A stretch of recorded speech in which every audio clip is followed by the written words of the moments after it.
élément énergétique qui sera bon, mais le problème c'est que c'est la peau aussi qui contient le plus de pesticides.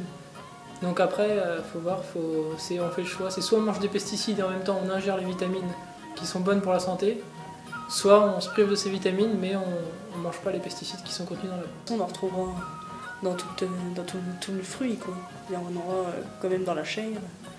Mais bon, il y a des médecins qui préconisent quand même le fait de manger, comme on dit, 5 fruits et légumes par jour, parce que l'effet des pesticides, il va pas être si conséquent que ça, quoi, par rapport aux bienfaits qu'apportent les fruits et les légumes. Je pense qu'on peut pas se priver non plus de manger des fruits et légumes que parce qu'il y a des pesticides dedans. Mais bon, après, il faut savoir que quand on en mange, on va consommer des pesticides, mais on va quand même ingérer certains éléments qui seront bons pour la santé. Voilà.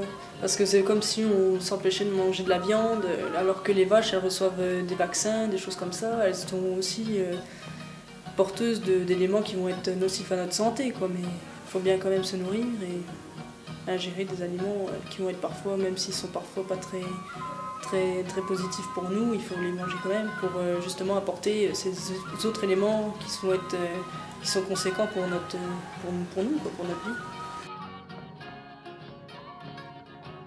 Et il faut savoir aussi que la salade, c'est un légume qui va être beaucoup traité en nitrate, enfin qui va recevoir beaucoup d'azote.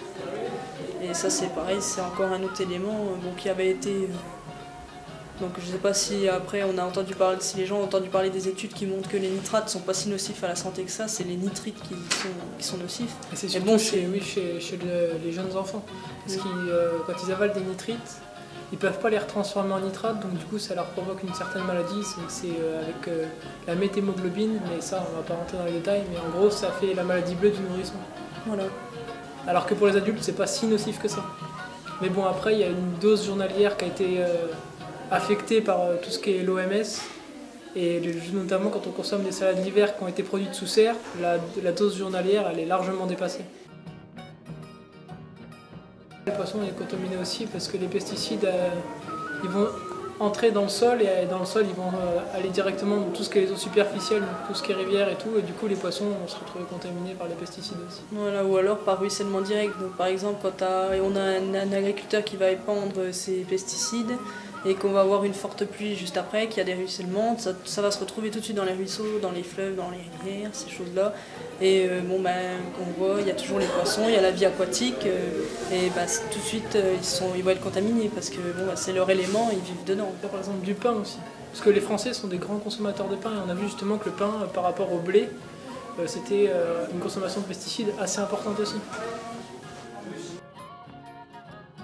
Du coup dans le pain, en consommant du pain, on va forcément aussi consommer certains pesticides, et dont des pesticides qui sont extrêmement cancérigènes. L'organisme s'y est habitué, mais je suis sûr que dans une trentaine d'années, on va nous dire on va commencer à observer les premiers effets vraiment à long terme, et se rendre compte que l'organisme n'est pas tant habitué que ça à ingérer chaque jour sa dose de pesticides. Là, c'est aujourd'hui des problèmes environnementaux, et que la majorité de la population a pris conscience et fait quand même pas mal d'efforts. Et nous, on travaille dans le milieu justement de tout ce qui est recherche agricole et le développement un peu durable en fait. Et on va essayer, on voit vraiment les choses qui évoluent et que les gens essaient de changer les choses.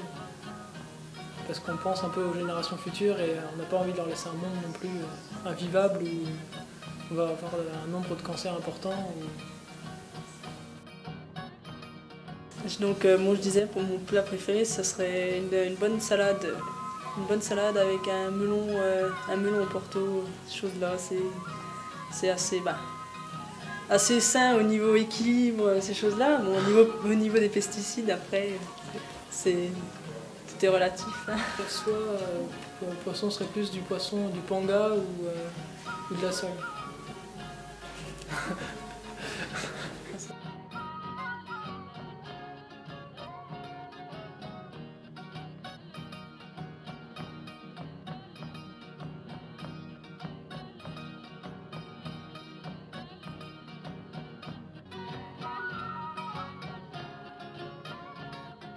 Le volontariat écologique franco-allemand, c'est un projet du gouvernement français et allemand pour organiser un volontariat dans le domaine de l'écologie ou de la nature en France et en Allemagne.